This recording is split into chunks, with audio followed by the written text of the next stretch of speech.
Écoutez, c'est quelque chose, moi, qui je trouve incroyable, parce qu'un rassemblement a été organisé à Kolbsheim pour tirer le bilan de ce qui s'était passé, pour essayer de rentrer en contact avec le ministère de l'écologie. Bref, tout ça s'est très bien passé, et suite à ce meeting, on est descendu pour voir s'il y avait eu des dégradations sur les arbres, s'il y avait eu des arbres qui avaient été abattus, et savoir ce qui était advenu du terrain où il y avait le campement.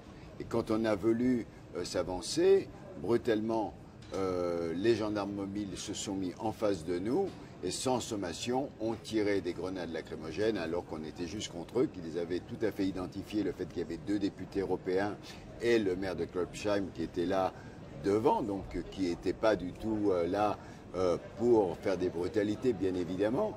Et le plus dramatique, c'est qu'après avoir lancé ces grenades lacrymogènes, ils ont utilisé des sprays à poivre, donc des sprays qui, quand on les prend, complètement perturbent tous les sens et les gens ne peuvent plus bouger. C'est ce qui est arrivé très précisément à Karima Delli, l'eurodéputé.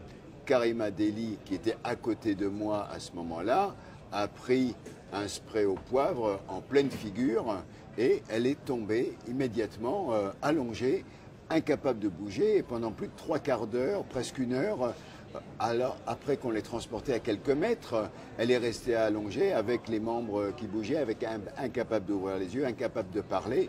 Il a fallu qu'on attende que patiemment elle reprenne sa respiration, et ensuite on l'a reporté, remonté au village. Ça faisait plus d'1 kilomètre, en la portant avec un médecin à tous les deux.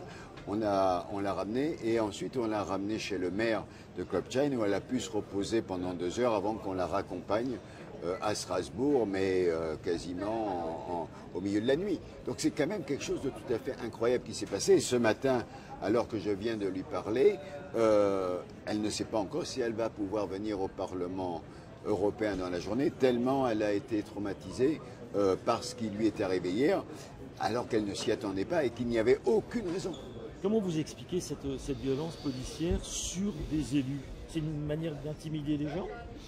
Alors je dirais que l'usage de la force de façon démesurée et sans aucune raison, malheureusement, ça arrive de plus en plus souvent. Je dirais que c'est presque une stratégie maintenant du maintien de l'ordre où on tire et on discute après. Ce qui n'a évidemment dans cette affaire-là aucun sens, puisque même le matin, il n'y a pas eu de violence contre les forces de l'ordre quand il y a eu l'évacuation de la ZAD. Donc hier soir, il y en avait encore moins de raisons d'agir de cette manière-là.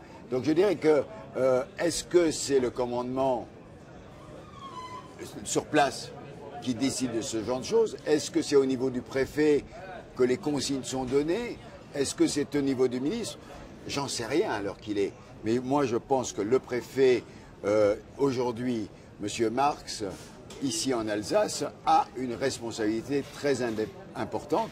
Et c'est pour ça que j'avais alerté le ministère de l'écologie hier pour leur dire attention qu'il n'y ait pas de débordement. Mais ce n'est pas de leur responsabilité, c'est le ministère de l'Intérieur et le préfet qui a cette responsabilité. Un dernier point, justement, le ministère de l'écologie.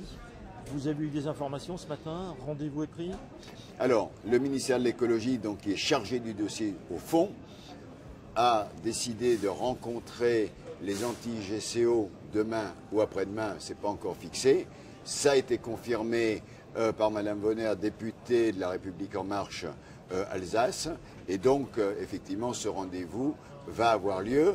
Je dois m'en tenir avec le cabinet tout à l'heure, mais d'ores et déjà, j'espère que grâce à ce dialogue qui va se renouer, on va pouvoir suspendre la destruction de ce territoire, au minimum, tant que tous les recours juridiques n'auront pas été accomplis et que les résultats n'auront pas été donnés.